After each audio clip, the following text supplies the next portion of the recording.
নবীজি বলেন, হে সাহাবায়ে কেরাম,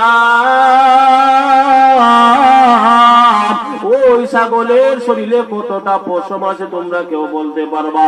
সাহাবায়ে কেরাম বলেন, আল্লাহু আ'লামু ওয়া রাসূলুহু, আল্লাহ এবং তার রাসূল ভালো জানেন। নবীজি বলেন, হে সাহাবায়ে কেরাম, কিয়ামত পর্যন্ত আনেওয়ালা আমার উম্মত এই ছাগলের শরীরে যতটা পশম আছে, এই লাইলাতুল বরাতের রাত আল্লাহ আমার উম্মতকে তার চাইতে বেশি সংখ্যায় মাফ করে দে। সুবহানাল্লাহ। ইন্না আনজালনাহু ফি লাইলা, এমন একটি সম্মানী রাত, এমন একটি দামি রাত, লাইলাতুল মুবারাকা, আবার সম্মানী রাত। ইন্না কুন্না মুনজিরিন, নিশ্চয় এই রাত হলো বয়ের রাত, কান্নার রাত, বয়ের রাত, কান্নার রাত, বয়ের রাত, কান্নার রাত। এই রাত যদি কোনো মুসলমান আল্লাহর দরবারে কান্না করতে পারে, এই রাতে যদি কোনো মুসলমান আল্লাহর দরবারে চাইতে পারে, এই রাত এমন একটি রাত। নবীজি বলেন, ইযা কানাত লাইলাতুন নিসফি মিন শাবান ফাকুমু লাইলা সুমু নাহারা। আমার নবী বলেন, হে উম্মতেরা, এই রাত এমন একটি রাত, যেই রাত শাবান মাসের 14 তারিখ দিবাগত রাত, সেই রাত এমন একটি রাত, যেই রাত যদি কেউ আল্লাহর দরবারে কান্না করতে পারে, এমন একটি সম্মানী রাত। এই রাত যদি আল্লাহর দরবারে কেউ চাইতে পারে, আল্লাহ আমাকে মাফ করে দাও, মাফ করে দাও, আল্লাহ আমার মতো জাহান্নামের আসামি আর কেউ নাই। নবীজি বলেন, ইযা কানাত লাইলাতুন নিসফি মিন শাবান ফাকুমু লাইলাহা সুমু নাহারা। রাত্রি বেলা আল্লাহর দরবারে কান্না করবে, দিনের বেলা আল্লাহ সন্তুষ্টির জন্য রোজা রাখবে, রোজা রাখবে, উপবাস থাকবে, সকাল থেকে বিকাল পর্যন্ত রোজা রাখবে, সিয়াম পালন করবে। আমার নবী বলেন, এই সেই ব্যক্তির মতো দামি ব্যক্তি আর কেউ নাই। ফাইন্নাল্লাহ তাআলা, কেন তুমি রাত্রি বেলা আল্লাহ বিল্লাহ করবা? কেন তুমি আল্লাহর কাছে কান্না করবা? কেন তুমি রাত্রি বেলা আল্লাহর দরবারে সিজদা দিয়ে বলবা, আল্লাহ আমার চাইতে জাহান্নামের বড় আসামি আর কেউ নাই? কেন বলবা? কেন বলবা? আমার নবী বলেন, ফাইন্নাল্লাহ তাআলা ইয়ানজিলু ফিহা লিগুরুবিশ শামসি ইলা সামাইদ দুনিয়া। আমার নবী বলেন, ও উম্মত, সেই রাত লাইলাতুল বরাতের রাত আমার আল্লাহ, আমরা যে আকাশ দেখতে পাই, আমাদের মাথার উপরে যে আকাশ আছে, ওই আকাশের উপরে চলে আসে। আমার আল্লাহ এসে বলে, হে বান্দারা, এ আমার বান্দারা,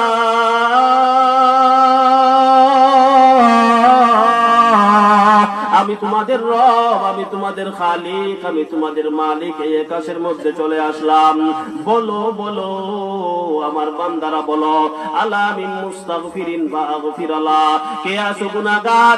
এত বেশি গুনাহ করে ফেলেছো, এত বেশি গুনাহ, মানুষের সামনে তোমার মুখ দেখাইতে পারো না, মানুষ সমাজে যাইতে পারো না। এই বান্দা বল বল বল, আমি আল্লাহর দরবারে বল, তোর যত বেশি গুনাহ হয় না কেন, আমার রহমত থেকে তো তোর বেশি গুনাহ হয় নাই। বল বল, বলতে দেরি হবে, আমি আল্লাহ তোর জিন্দেগীর সব গুনাহকে মাফ করে দিতে দেরি করব না।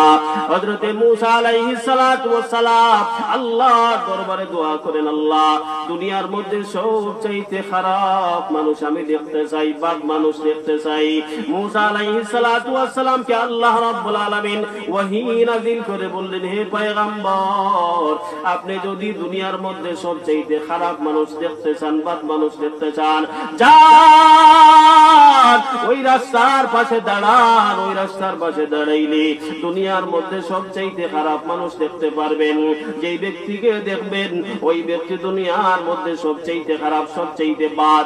মূসা আলাইহিস সালাতু ওয়াস সালাম দেখলেন, বিকাল বেলা বললেন, আল্লাহ দুনিয়ার মধ্যে সবচাইতে সবচেয়ে ভালো মানুষ দেখতে চাই, ভালো মানুষ দেখতে চাই। আল্লাহ বলেন, হে মুসা রাস্তার মধ্যে দাঁড়াও, রাস্তার মধ্যে দাঁড়াও, রাস্তার মধ্যে দাঁড়াইয়া সর্বপ্রথম যেই ব্যক্তি দেখবা সেই ব্যক্তি দুনিয়ার মধ্যে সবচেয়ে দামি, সবচেয়ে সম্মানী, জান্নাতের মেহমান। মুসা আলাইহিস সালাতু ওয়াস সালাম দেখলেন, আল্লাহর দরবারে বললেন, আল্লাহ আমাকে কি দেখাইলা? সকাল বেলা যেই ব্যক্তিকে দেখলাম, বিকাল বেলা আমি সেই ব্যক্তিকেও দেখলাম। সকাল বেলা আমি দেখলাম ওই ব্যক্তি দুনিয়ার মধ্যে সবচেয়ে খারাপ, বিকাল বেলা আমি দেখলাম দুনিয়ার মধ্যে সবচেয়ে ভালো। কেমনে হলো, কেমনে হলো? বুঝি নাই, বুঝি নাই। আল্লাহ বলেন, পয়গম্বর তুমি আল্লাহ নাকি আমি আল্লাহ? তুমি খালিক নাকি আমি খালিক? তুমি গফফার না আমি গফফার? না আল্লাহ আপনি খালিক, আপনি গফফার, আপনি মালিক, আপনি আল্লাহ। এই পয়গম্বর মুসা ওই ব্যক্তি সকাল বেলা যখন মাঠের মধ্যে গেছিল, মাঠের মধ্যে যাইতেছিল, তার কাদের মধ্যে একজন মেয়ে সন্তান ছিল। ওই মেয়ে সন্তানের বয়স ছিল 4 থেকে 5 বছরের একটা মেয়ে সন্তান তার কাদের মধ্যে ছিল। এই পয়গম্বর শুনেনি, ওই মেয়েটি যখন মাঠের মধ্যে যায়, মাঠের মধ্যে যাওয়ার পর তার বাবাকে জিজ্ঞাসা করে, বাবা এই এত বড় মাঠ, এত বড় ময়দান, বাবা ওই ময়দানের চাইতে বড় আর কিছু আছে নাকি? বাবা বলে, হ্যাঁ ওই ময়দানের চাইতে বড় আছে জঙ্গল। আবার বাবাকে প্রশ্ন করে, বাজার ওই জঙ্গলের চাইতে বড় আর কিছু আছে নাকি বাজান? বাজান বলে, ওই জঙ্গলের চাইতে সাগর আছে, মহাসাগর আছে। এইভাবে বলতে বলতে বলে, এই ওইটা থেকে বড় আর কোনটা? হঠাৎ করে বলে, এই দুনিয়া হলো সব চাইতে বড়। বলে, দুনিয়ার চাইতে বড় আর কিছু আছে নাকি? বলে, দুনিয়া থেকে আকাশ বড়। আকাশ থেকে আর বড় কিছু আছে নাকি বাজান? ওই বাজান বলে, ওই আকাশ থেকে 2 নম্বর আসমান তার চেয়ে দ্বিগুণ বড়। এইভাবে সপ্তম আসমান ষষ্ঠ আসমান থেকে 6 গুণ বড়। ওই ব্যক্তি বলে, ওই ব্যক্তি বলবে, ওই ব্যক্তির সন্তান বলে, বাজান ওই আকাশ থেকে বড় আর কিছু আছে নাকি? হ্যাঁ মহাশূন্য। সেই মহাশূন্য চাইতে বড় আর কিছু আছে নাকি? বলে, আরশে আজিম আছে। আরশে আজিমের চাইতে বড় আর কিছু আছে নাকি? বলে, হ্যাঁ হ্যাঁ ওই আরশে আজিমের চাইতে বড় আছে তোমার বাবার গুনাহ। আল্লাহ বলুন, আল্লাহু আকবার। ওই মেয়ে সন্তান বলে, বাজার আরশে আজিম বড়, ওই বড় আরশে আজিমের চাইতে আর বড় কিছু আছে নাকি বাজার? ওই মেয়ের বাবা ডাক দিয়ে বলে, হে মা ওই আরশে আজিমের চাইতে বড় তোমার বাবার গুনাহ, তোমার বাবার গুনাহ আরশে আজিমের চাইতে বড়, তোমার বাবার গুনাহ আরশে আজিমের চাইতে বড়। এই কথা বলতে দেরি হয়, আল্লাহর বান্দার চোখ থেকে 2 ফোঁটা পানি বের হতে দেরি হয় নাই। সুবহানাল্লাহ। ওই ব্যক্তি কান্না শুনে বলে, মা আমার গুনার চাইতে আরশে আজিম বড়, আরশে আজিমের চাইতে আমার গুনাহ বড়। ওই মেয়ে তো আর বুঝে নাই গুনাহ কাকে বলে, আরশে আজিম কাকে বলে, বুঝে নাই, বুঝে নাই। মেয়ে ডাক দিয়া বলে, আব্বু তোমার গুনার চাইতে আর কোন জিনিস বড় আছে কিনা বলে দাও, বলে দাও। ওই বাবা ওই মেয়েটির গালের মধ্যে চুমা খাইয়া বলতে থাকে, মারে আমার গুনার চাইতে বড় আছে আল্লাহর দয়া আর আল্লাহর মায়া। আল্লাহ,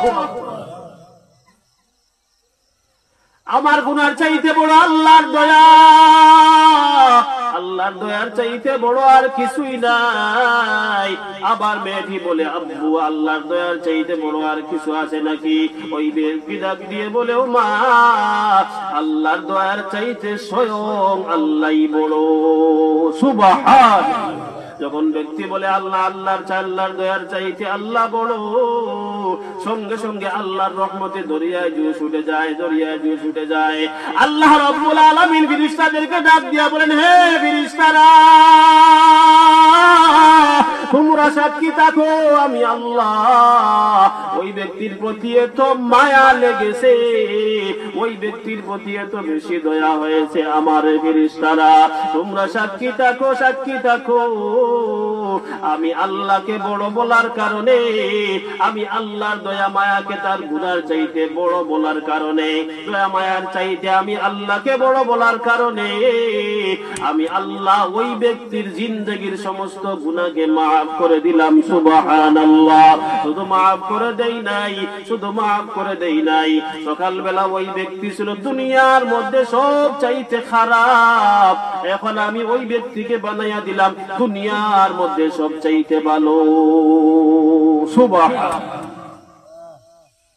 সকালবেলা ছিল ওই ব্যক্তি দুনিয়ার মধ্যে সব চাইতে খারাপ, শুধুমাত্র মনে মনে বলেছে, ওই মেয়ের সাথে কথা বলেছে। ছোট ছোট মেয়েরা ছেলেরা কথা বলে না, একটার বদলে 50টা প্রশ্ন করে বসে, 50টা সওয়াল করে বসে, তার একের পর এক জবাব দিতেই হয়, না দিলে আপনাকে ছাড়বেও না, প্রশ্ন জবাব না দিলেও আবার বুঝবেও না, আবার প্রশ্ন করতেই থাকবে, প্রশ্ন করতেই থাকবে, করে কিনা ভাই?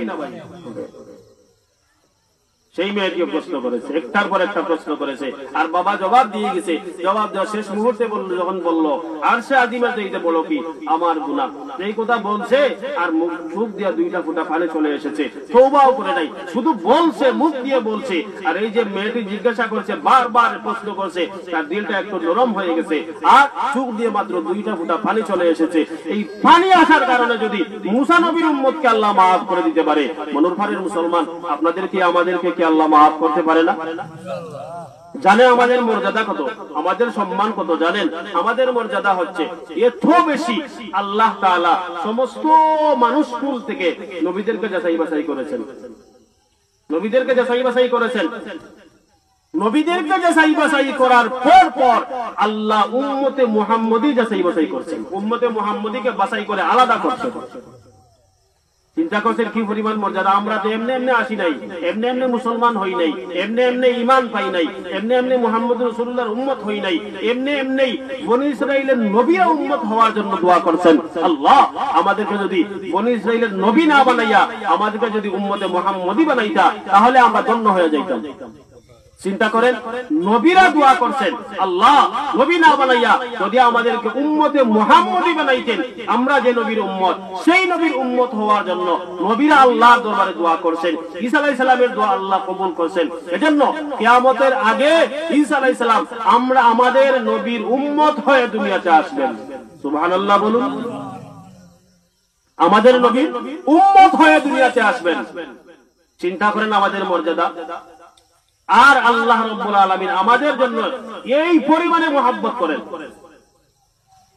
মুসলিম শরীফের সূরা ইজাহুল মুসলিম খেয়াল করে শুনেন, মুরব্বীরা ও যুবক ভাইরা, মা বোনেরা, ইজাহুল মুসলিমে একটি ঘটনা এনেছেন। হাসরের ময়দানে একজন ব্যক্তিকে আল্লাহ জাহান্নামের ফয়সালা করে দিবেন, কোনো আমল নাই, কোনো নেক আমল নাই। আর আমার নবীজি বলেন, হে আয়েশা, হাসরের ময়দানে আমাকে 3 জায়গায় খুঁজলে পাইবা। একটা হলো ফুলসিরাতের গুলায় আমাকে পাইবা, 2 নম্বর মাকামে মাহমুদে আমাকে পাইবা, 3 নম্বরে আমি মিজানের পাশে থাকবো, মিজানের পাশে থাকবো। হে আয়েশা, আমি ওই 3 জায়গায় থাকবো, আর কোন জায়গায় যাব না, আর কোন জায়গায় থাকবো না। ইয়া রাসূলুল্লাহ, আপনি মিজানের কাছে কেন থাকবেন, মাকামে মাহমুদেই বা কেন থাকবেন? এই পয়গম্বর, আপনি কেনই বা ফুলসিরাতের গুড়ায় আপনি থাকবেন? নবীজি বলেন, আমি মাকামে মাহমুদে থাকবো, সিজদারত অবস্থায় আল্লাহর কাছে উম্মতের জন্য দোয়া করব। আমি মিজানের পাশে থাকবো, এজন্য আমার উম্মতের যদি একটুখানি নেকি কম হয়ে যায়, একটুখানি নেকির জন্য যদি আমার উম্মত জাহান্নামে যেতে হয়, আমি নবী মানব না। আমি সুপারিশ করে আমার উম্মতকে আমি জান্নাতের মেহমান বানাইয়া নিব। আর ফুলসিরাতের গুড়ায় থাকবো কেন আয়েশা? এরে আয়েশা, শুনে